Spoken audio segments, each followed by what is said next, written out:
Hello and welcome to episode 5 of Vegan Cheesecake. 5. I am Dave Huffman, aka the Bitchy Vegan Homo. What's up, everybody? It's your girl, Vegan Vicki of Urban Sweetness. And today we're going to be talking about another one of our favorite episodes of the Golden Girls. Yes. Big Daddy. Big Daddy. From season 1, episode 24. Yes. And it is, one of the fun ones where we meet Blanche's dad for the first time. And I think the only time. It's not like Big Daddy ever comes back, as I recall. No, they just went to the estate and stuff. Mm-hmm. So he never...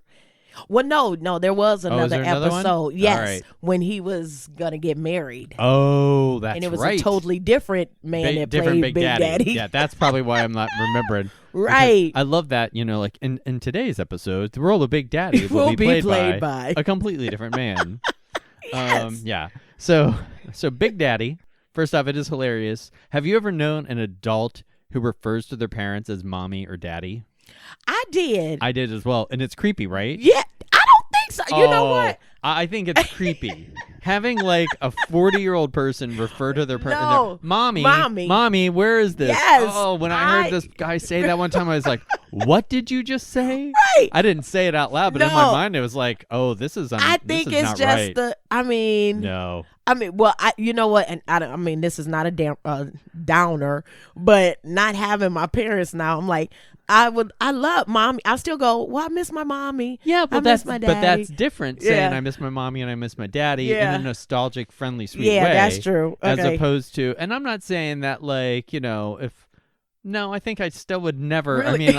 I mean, I actually frequently refer to my dad as I say, hello, Mr. Huffman. Right. Not because it's that formal, just because it's like funny to me. Yeah. You know what I mean? He's always just been dad and mom's always been mom. That is so funny. An adult referring to their parents as mommy and or daddy. That's weird. Now, see, I need to know. Now, when you listening to this, I need y'all to go on my page and say, I still call my dad or my mom mommy and daddy. Oh, that's what I need to know, because I think that is just the cutest thing, because it's like they're still your parents. Well, of course. But it's wrong. I will gladly judge those people. You are crazy. You said no, but it's still wrong. No, it's still completely creepy. Yeah. Just catch yourself the next time. Look at yourself in the mirror the next time. You as an adult person refer to your parents as mommy or daddy. Listen, I think it's cute. No. Well, it's not. That's so funny. No, 100% it's not. And it's especially troubling if you actually do refer to your parents as Big Daddy. Yeah. Right, yeah. But you know what? But that's like, that's a very that's a southern thing. Yeah. Yeah, right. Because... Well, that's what, doesn't she say? She says everyone refers to him as Big Daddy. Everybody, and right. And Rose has that great lines like, she was like, he was everybody's Big Daddy. And then she says, your mom must have been very mad. Yeah, your mom must have been very understanding. Yeah. Oh my gosh. Yeah. It's like that was classic. Because apparently Rose has a lot of, Blanche must have a lot of brother and sisters right. out there. Hey, who knows? Hey, wherever he laid his hat, was his home. As I've been revisiting these shows, I realized that they'll have an episode where it's like, Dorothy's sister shows up, or Rose's blind sister shows up, or whatever. Right. You know what I mean? And I always want to make and I'm sure someone has done out there, like the family tree of who right, how many siblings they actually have. Like you always hear about Dorothy's deadbeat brother, but I can't remember. Is there an episode where you actually see the deadbeat brother? Yeah, wait, which one? The brother has tons of kids, but he's a cross-dresser. Is he? I don't remember that. Okay. Yeah, he is. I don't remember that. He dressed it, yeah. Oh. Yeah. I haven't gotten it. It's been so long. You know the show better than I do, obviously. But I've been revisiting them as we're getting ready to do these shows. I've always loved it, but I haven't watched many of these for a long time. Like I watched them all when they were originally on. Yeah. But I'm only really kind of revisiting them now. Even though Golden Girls, I do love the fact that it seems like it's always on some station on cable. Isn't it the truth? Yeah, there's always a marathon going on. Yeah, and I have Hulu, so that's what I usually like. Yeah, we'll stream them on that and watch that. So, but so Big Daddy, he comes back. Oh, and this is the episode that also has they're having trouble with their neighbor.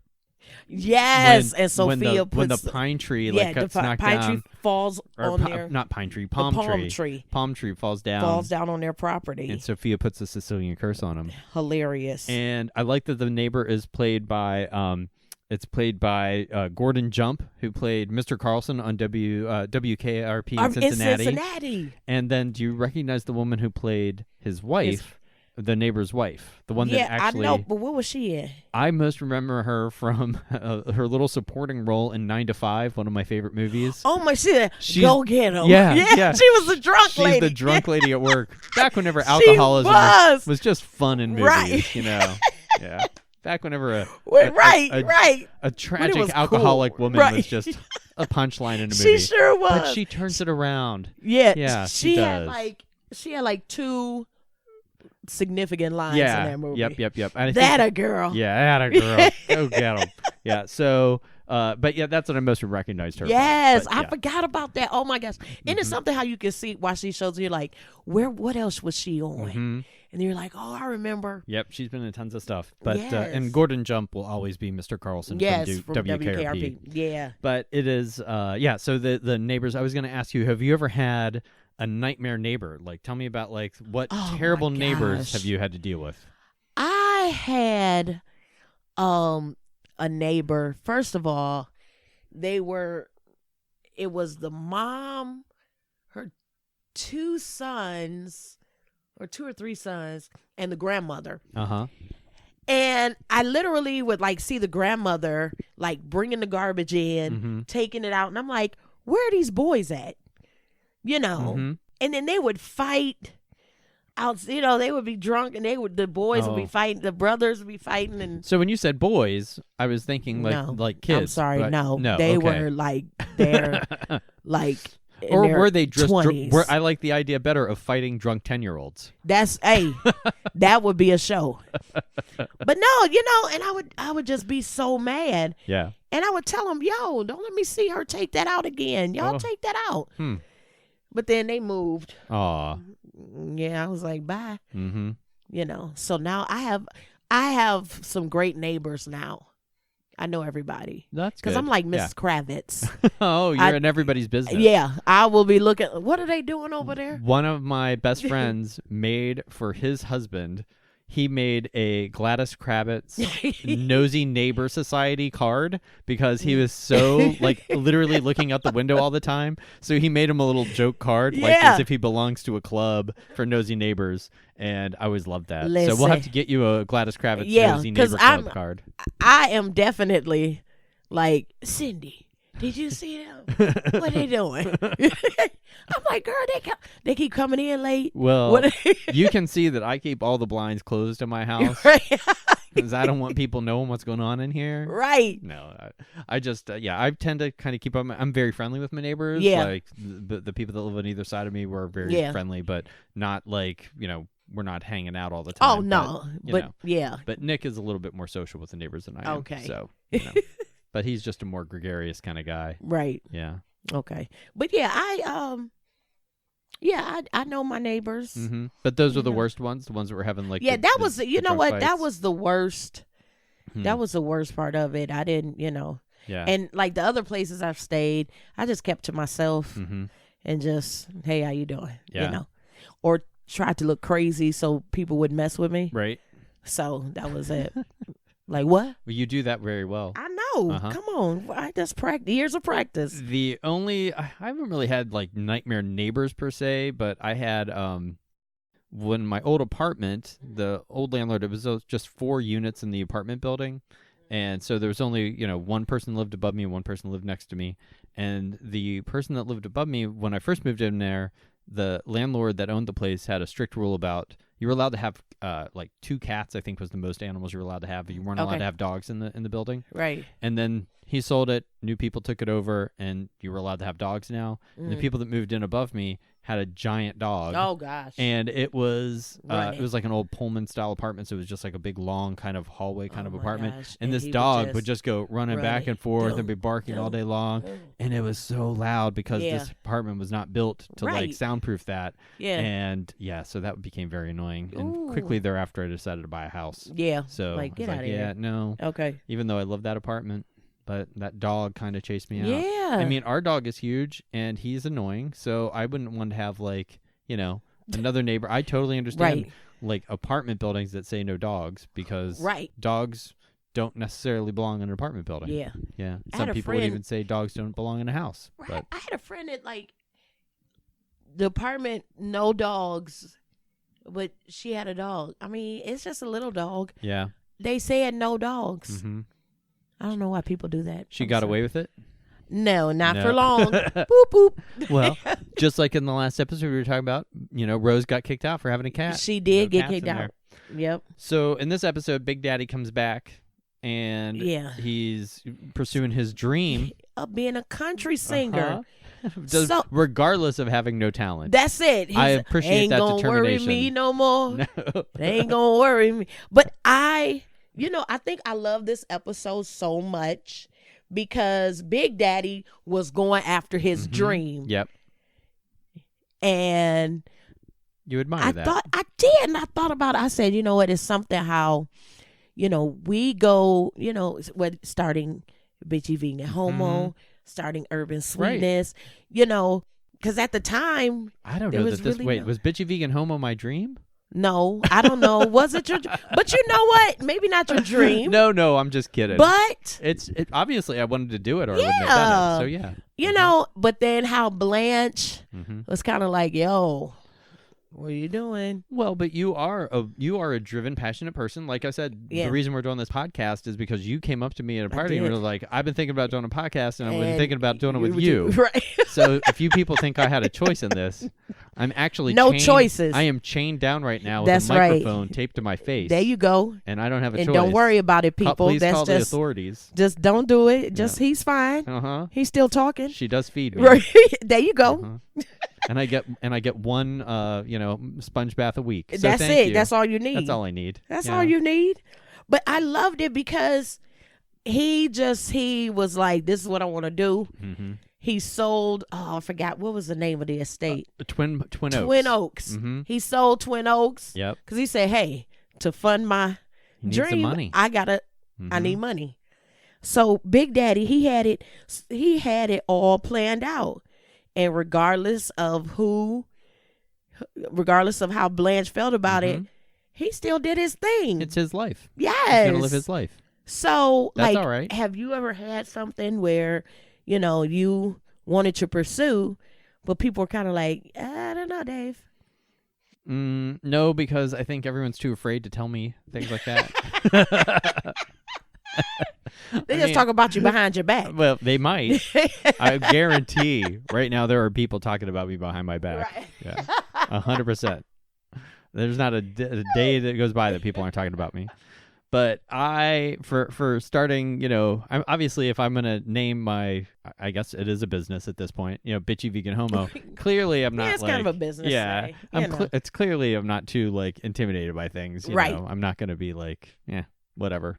Like you, if I want something to happen, I'm gonna make it happen. Right. So and how about you? Have you had people try to stand in your way?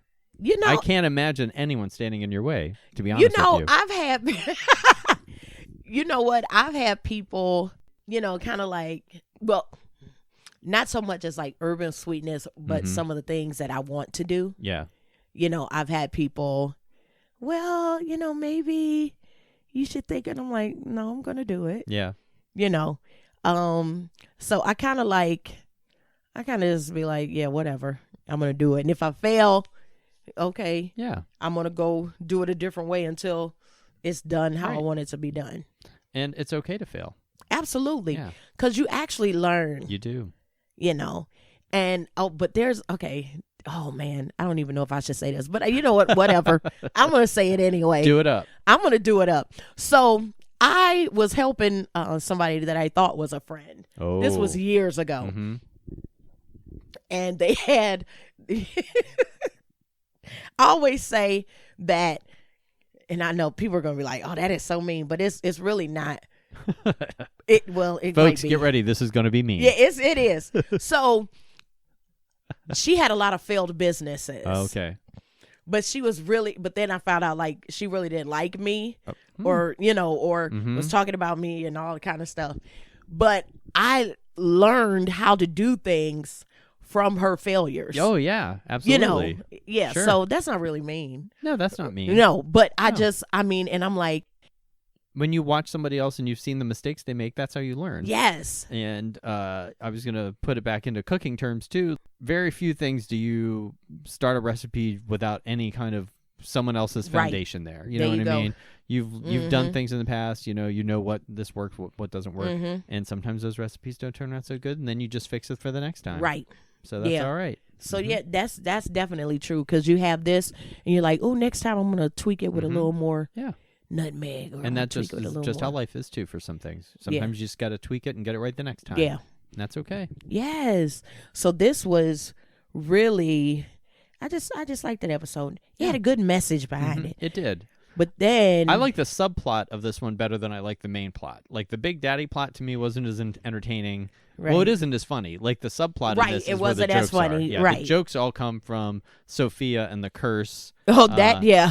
And my favorite thing is that it ultimately, spoiler alert, everybody, if you haven't seen the episode, right? The curse, even though the guy blames Sophia, but it turns out his wife has been doing all the things that he's blaming Sophia's curse for, which I love. Right. That the wife was like, you're a jerk, so I'm just going to do all this stuff to you because you're not handling yourself like a person. Because he was wrong. Yeah, he was wrong, but, maybe she shouldn't have been so passive-aggressive about it. But, some people are just jerks, and you have to make them think that they have a Sicilian make curse them pay. on them. Okay, sorry, that was I went back for a minute. But one of my favorite parts is like at the beginning, when Sophia told Dorothy, "Hey, taste this," and she's like, horrible. "Oh my God, it tastes horrible." She's like, "Oh, it's expired. I wanted to see if it was still good." Yeah. So like past the expiration date, that's a good one. Well, how many days? Well, it depends on what it is. Yeah. For sure, because again, like the best buy date and expire, depending on what the product is, that's complete, nonsense. But other things, absolutely not. The worst thing I've ever smelled in my life was some expired tofu that I was like, oh, isn't that the worst? I was like, it's only like 5 or 6 days past the thing, and I opened it up, and the package was a little swollen. I'm like, it probably isn't. And then I opened it up, oh my Lord, I did not know tofu really could get smell. Pay attention to that day, because if it says you might get one more day after it, right? But if it's a week, don't even try it. Yeah, just throw it out. Tofu, that is, just don't if it says the 11th. You may be able to go to the 12th. Right. But after that, it's a wrap. Yeah. They mean business on that. Yeah. I had that. That's so funny because I had some tofu. I was like, this just says March 7th. Okay. And it was like March 13th. I was like, I'll be all right. No. I opened that thing up to try to do a tofu scrap. No. It was not good. I didn't have an expiration date on it, but one time, I had some leftover Indian food in the fridge, and I was like, I think it's, couldn't remember the exact date, but I'm like, that should still be fine. But this is the other life lesson that you learn. If you can't remember, just err on the side of caution. Err on the side of caution. I ate that before I was going on a road trip. And I was like, I was about 3 hours into that road trip, and I was like, pull over. That Indian food was way not. I don't even need a rest stop. Pull over. It got a little ugly. Right? Yeah, it got very ugly. That's all I'll say. Yeah, it did. I don't recommend that. So. Oh my, yeah. So either write the date on things so you can remember, or just go if you can't. If you have to think about it, just throw it out. Yeah, I'm not doing it. But I do like whenever people do things like that. Like, this is disgusting. Here, try this. Like, who does? Yeah, why would you do that? Oh my God, this smells awful. Smell it. Yeah. No, thank you. No. What is that? Why? Why do we want people to share in our misery? Well, or maybe you're just a jerk and you want to make people suffer. Right. I'm like, no, you need to smell this. No, really, look at this. Yeah. Oof. That is. Oh my gosh, that is so funny though.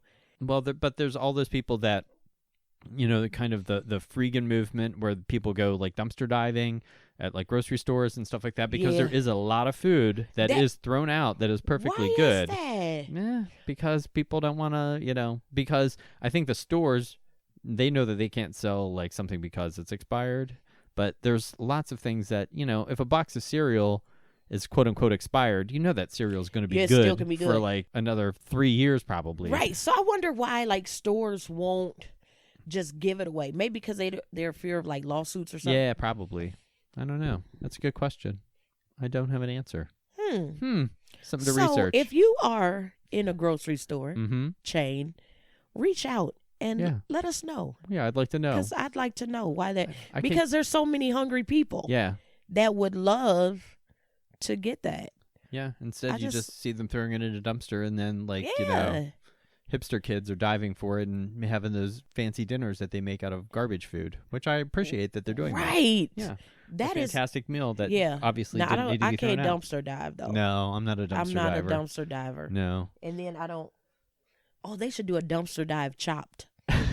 They probably have. I know. Yeah, there's probably that. These are the items out of the garbage. That's crazy. Yeah. No, thank you. At the one grocery store that I go to, they do have like that rack of like the produce that's a little bit past its time. You know, like the bananas, like you can buy the all black bananas which are great if you're baking. So Listen, I always go there and smoothies. Look. Yeah, smoothies, whatever. Yeah, nothing wrong with buying those. Mm-hmm. That the sign, buy at your own risk. That's what they should say. Buy at your own risk. Because I'm not saying it's good, but I'm not saying it's bad either. No. So tell me about something that you made this week. Have you tried anything new yourself in the kitchen, or has it been all your old tried and true? No, I have. I tried, sausages. Mm-hmm. But I did like a Cajun flavored sausage. Yeah. Nice. That turned out really good. And my first batch, I used too much. I think I used too many seasonings. Mm-hmm. Like I just took, I have this big old pantry of just like the big seasonings that I get from like the supply store. Mm-hmm. So you went crazy. I did, and the first batch I was like, too much flavor. Oh, okay. Yeah. I was like, and then it's like you could see. It's like I put it in the food processor to to get them. Chop them up, but it was like you could still. It was too many seasonings, and then I broke it down. Gotcha. To like about 3. So how many test batches of those did you do before you got it to where you thought, oh, this is how I want it to be? Like 3. 3? Okay. Yeah, 3. That's pretty good. Yeah, it was about 3. Mm-hmm. Yeah, and because I was trying to get my ratio of my chickpeas, I still wanted to have like this meaty but not too, it was just so the seasoning was first in the chickpeas, and then I got it. So was it chickpeas and like wheat gluten? Yeah, it was sausages? Chickpeas and gluten. Okay. Yeah, it was chickpeas and gluten, and chickpeas and gluten is another good name for a podcast. That it, chickpea gluten. Hey, yes, and people be like, "What is that?" What is that? I'm like, oh my goodness. Then I gotta explain. But yeah, but it was about 3 batches. Okay. No, I'm lying. It was 4. No, it was 4. We're all sick of your lies. I know. I'm ashamed. You should be. Right. So was this for something you just wanted to add kind of to your menu, or is it something you were kind of tasked with for a job, or just you wanted it yourself? Actually, I was tasked for a job. Okay. A friend of mine's son, they opened up, which they have vegan options because they're using your girl's sausages. There you go. Okay. But they opened up. It's called The Sauce. Oh yeah. I've seen you posting about that. Yep. Yeah. Mm-hmm. Yep. So they have, and I've been like kind of consulting them. Yeah. Nice. Like this needs to be totally separate. Right. One person should be at this station, not touching anything else. Mm-hmm. So that's great. Yeah, that's good to know. Yeah, so they have a vegan option. Cool. And and I've been consulting with them like, this is truly vegan. You have to do this. Yeah. You have to do that. Nice. So which they are. So I'm excited about that. Well, that's great. Yeah. Well, I look forward to trying one. Yes. Mm-hmm. It's gonna be awesome. I did a blackened Cajun tofu thing not too long ago. Like a pan-seared tofu with the Cajun spices. It was Did really you good. post that? I don't think you did. I don't think I did either. Because I would have definitely been knocking on your door, and you and Nick would have been like, "Who is that? Who's that? Get her out of here." There you go. Yeah. I'd be like, "I see you." I will post that though. I think I hope I took pictures. Maybe I didn't like how it looked. Okay. Maybe it didn't look like. That's okay. Yeah. But that sounds amazing. Yeah, no, it's good. Mm-hmm. Nice. Yeah. Maybe you can have that for dinner. I know. Yeah. Why not?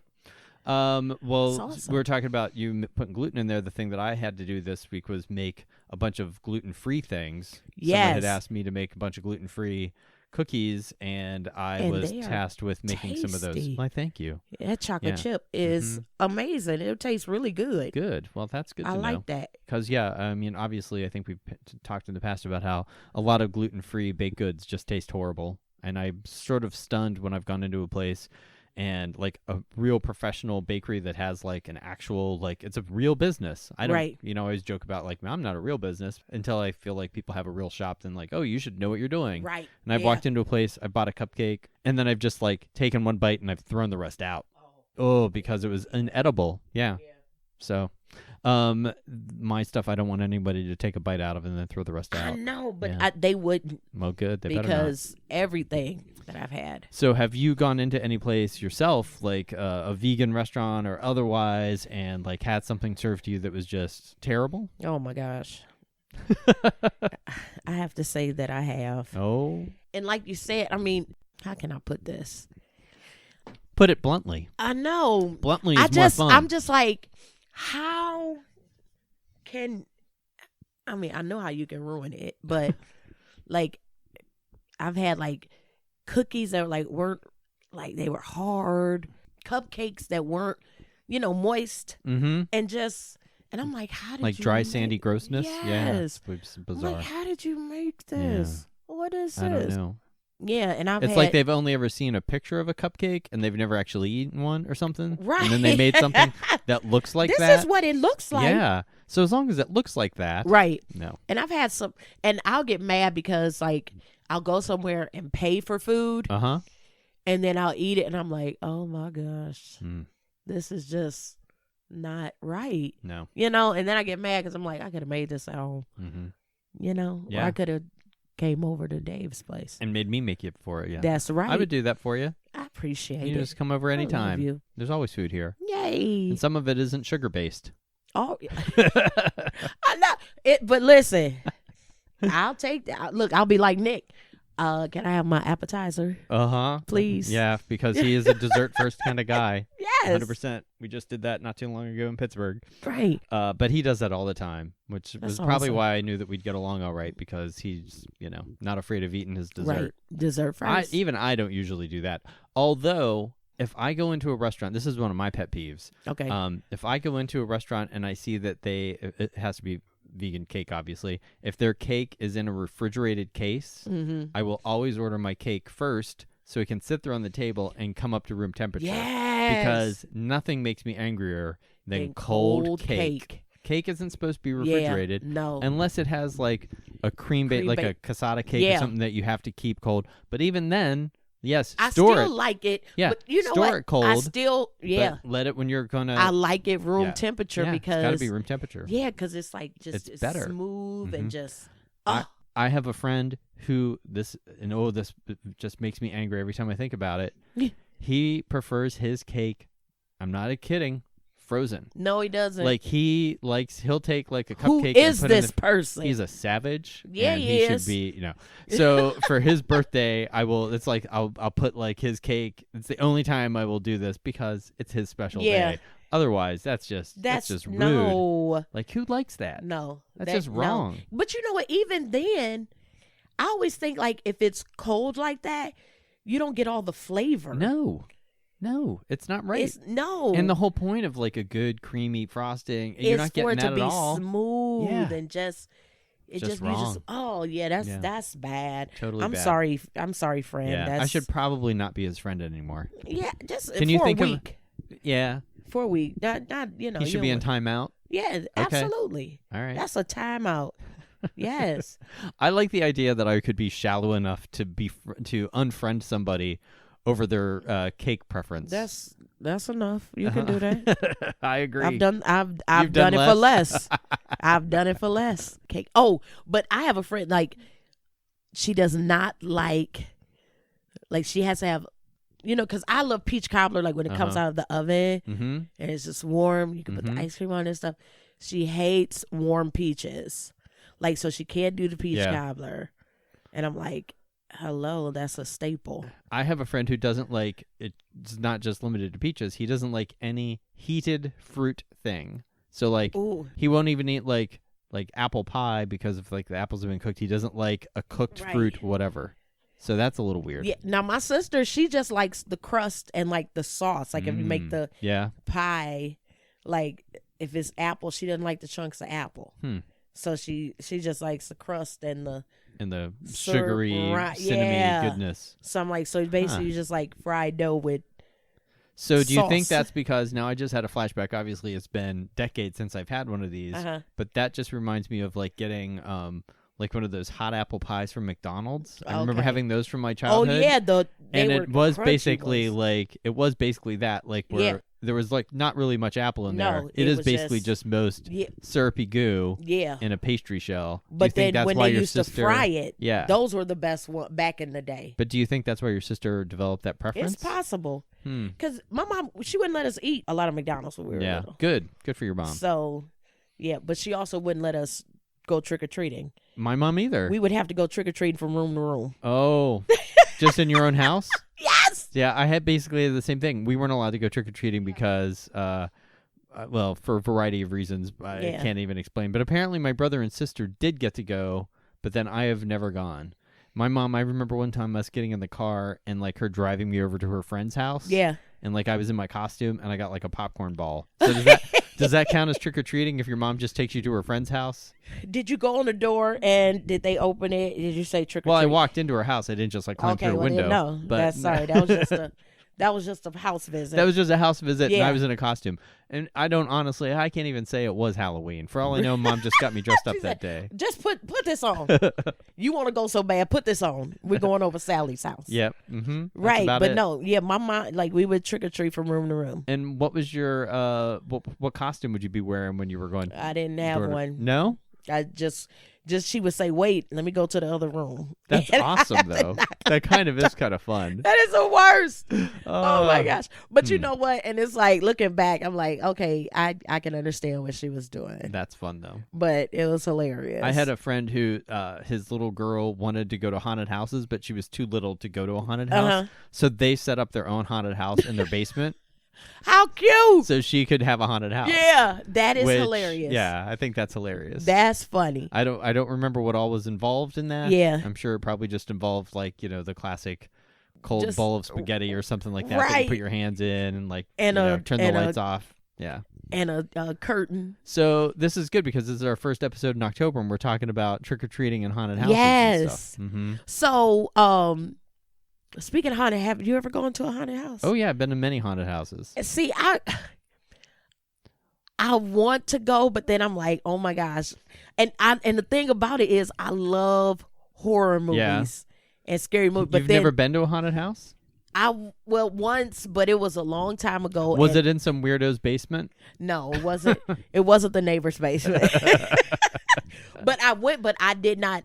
I went to one, but I couldn't go all the way through because I was like, if something grabs me, right. I'm well, they're not allowed to touch you anymore. Right, like in the old times, they used to, but now they have a strict like, oh no, we don't want to get sued kind of policy. Right. Unless you sign a special waiver, there legitimately are different haunted houses that will make you sign a waiver. See, now because they're a little more intense. But my thing about going to a haunted house is, I just yell at the people. Like when they come out to scream, I just act like it's the scariest thing I've ever seen, and I just like scream really loudly in their face. That is so funny. It just makes me laugh. Like I'm enjoying it. Right. And I figure, they're probably like, who cares if they're, was the crazy guy yelling they're getting at us? paid, so what do I care? And so I haven't gone to one for a few years, but there was nearby where I grew up, there was this haunted hayride that we would do every year. Me and my best friend and his wife, and we would go to this. And it was a lot of fun, and they pulled out all the stops. Like it's a huge thing. At one point, I remember the one year they had like a semi truck that came out of nowhere and was like chasing you and stuff. It was just see, I would crazy. go on a hayride, but then I'm like, would I? But then like they'd probably like come out trying to grab in the hay, like. I don't know. Yeah, they're people are going to be running out of the woods at you and stuff. Yeah. So, yeah. Now, see, I would go on that. Mm-hmm. All right. Because I think that would be fun. Okay. We'll look for haunted hayrides. I know that would be fun. That will be to a remote location. Yeah, now that would be fun. Now I would do that. I still like the idea of you trick or treating in your own house, going room to room, not even in a costume. How does that differ from any other day of the year? Because my mom would open the door and we'd have to say trick or treat. You have to say trick or treat. We would have to say trick or treat, and she would give us candy. Okay. And it was about 4 rooms. And that was it. That's so we cute. were done. That's adorable. No. Aww. Now when you want to go outside with your friends. No, I get it, because every year, like in elementary school, like the day after, when all the kids had their like giant pillowcase full of candy or whatever. We had a brown bag with about I had 4 Tootsie Rolls in it. And where our house was, we didn't even have trick-or-treaters didn't even come to our house, because we lived in a big house, but it was not like in a neighborhood. Okay. And the speed limit on the road in front of us was like 55 miles an hour. Oh, so nobody was stopping. No one's like walking by. Nobody was stopping. And that is hilarious. So we didn't. I think in the 20 years that we lived in that house, we had maybe one trick-or-treater ever, like whose parents drove them up to the door. And then we had like nothing to give them, like other than a. You're like, here's a remote. Have a sandwich. Yeah. I'll be right back, kid. Right. I got nothing for you. Let me make you a sandwich. I don't have anything. And then where I live now here in Cleveland, since I'm on a side street, seems like the kids mostly just go on the main road. Street, yeah. And there's a school on my street, so there's like less houses, so they don't even come down this street. Yeah. The one year I actually did sit out on the porch to like give out candy to kids. Yeah. It wasn't even that many kids. And so and this is maybe this is just my warped sense of. Because I like horror movies. I said, I just want to sit on my porch and act like I'm a scarecrow or something and not move. And then when they come up, scare the kids. I'm all right with that. That's what you should hilarious. Do. I know. Yeah. I think I'm going to do that this year. All right. Do it up. I think so. All right. Well, since we did talk about this as our first show in October, is there anything coming up that you've got coming here in October that you want to talk about, or not yet? You know what? Not yet. Some things are brewing. Yeah, things are brewing, and I will have a special announcement coming. So that's that'll be coming up. Okay. In October, special announcement, Urban Sweetness. Urban Sweetness. Yes. And this is Dave Huffman of Bitchy Vegan Homo. Visit me at bitchyveganhomo.com for awesome recipes, and check out my YouTube channel, Instagram, Pinterest, all that stuff. I am Bitchy Vegan Homo. If you're on Facebook, I am BVH Show, because Facebook wouldn't let me be Bitchy Vegan Homo, because apparently I'm offensive. And who are you?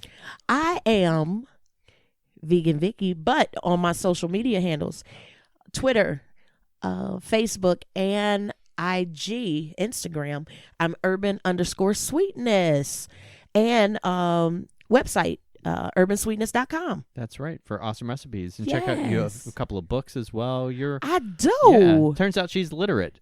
I am. You know what? It took a minute, but I got there. You did it. I got there. Listen. Oh, that's a funny thing, too. I got slammed on social media one time. And a lady said, that's why I heard she doesn't have measurements in her cookbook. Who does that? What? That was just a little side funny note. So if she's listening, I still love you. Oh, there you go. All right. Well, thanks for listening. Peace out.